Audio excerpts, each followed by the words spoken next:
Je vous shalom, je vous shalom, je vous shalom. Soyez bénis, in the name of Jesus. Je suis le prophète Angel Michel Ivan. Alors, ambassadeur de l'église, église la Cité des Saints. Alors, ce que je viens maintenant vous dire aujourd'hui et ce dont je viens vous parler aujourd'hui est concernant l'état du pays, la manière dont les jeunes actuellement sont maintenant exposés. Regardez un peu. Je m'adresse ici de sorte à ce que le chef de l'État, son Excellence, Clotaire Oling Nguema, puisse ainsi écouter ce message. Et à toute personne qui voudrait encore bien sûr l'écouter, diffuser ce message. Écoutez, nous ne pouvions pas avoir un gouvernement. Un gouvernement qui, en fait, décide de entreprendre les choses par eux-mêmes.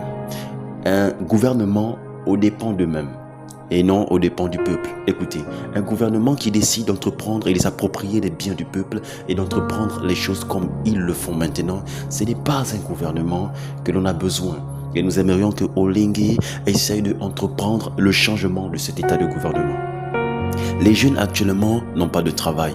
Jusqu'à quand les jeunes vont-ils continuer à rester sans emploi? Ils doivent avoir des emplois. Nous avons des personnes qui ont des masters et des doctorats et des licences en entreprise, en gestion et en droit. Des personnes, on a des scientifiques parmi nous ici. Devront-ils encore aller en Europe? Et que devront-ils faire en Europe? Ils doivent faire évoluer leur propre pays après qu'ils ont entrepris d'innombrables études et ils se sont battus. N'est-ce pas cela à quoi nous voulions? Mais quand nous les voyons traîner dans la rue et à rechercher le travail, à bricoler, est-ce que c'est là leur position?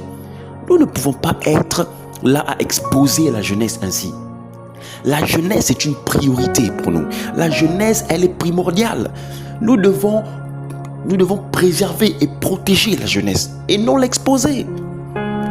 Les jeunes se battent dans leurs études et dans les récoltes, ils se battent pour obtenir un avenir meilleur. Mais au lieu que vous soyez pour eux un épaule sur lequel ils pourront ainsi s'appuyer, non, vous, ce que vous trouvez à faire, c'est entreprendre des affaires qui paraissent inutiles en fait. Écoutez-moi ce que je veux vous dire. L'évolution ici, c'est la jeunesse. Alors, agissez pour la jeunesse. Agissez pour la jeunesse. Vous ne pouvez pas rester ainsi les bras croisés. Agissez pour la jeunesse. Vous devez agir pour la jeunesse.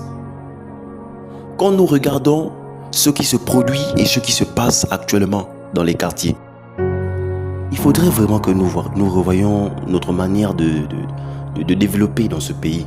Nous ne pouvions pas nous mettre sur d'autres préoccupations concernant... C'est vrai, le changement des routes du pays, c'est vrai, c'est quelque chose de primordial. C'est d'accord, nous aimerions que les routes soient très bien dressées et puissent avancer, des constructions, ainsi de suite. Mais quelque part, essayons de permettre à ce que notre pays bénéficie de certaines opportunités d'emploi pour que les jeunes puissent se mettre au travail. Il ne peut pas... La jeunesse est indispensable. La jeunesse est primordiale, comprenez cela. Nous ne pouvions pas les laisser assises dans les maisons. Nous devons leur construire, d'accord, des sièges, des départements, des lieux et des endroits où ils devront ainsi se mettre au travail pour l'évolution de leur pays. Alors, j'aimerais vraiment que le chef de l'État, son Excellence, Clotaire Oling Nguema, puisse prêter attention à ce message.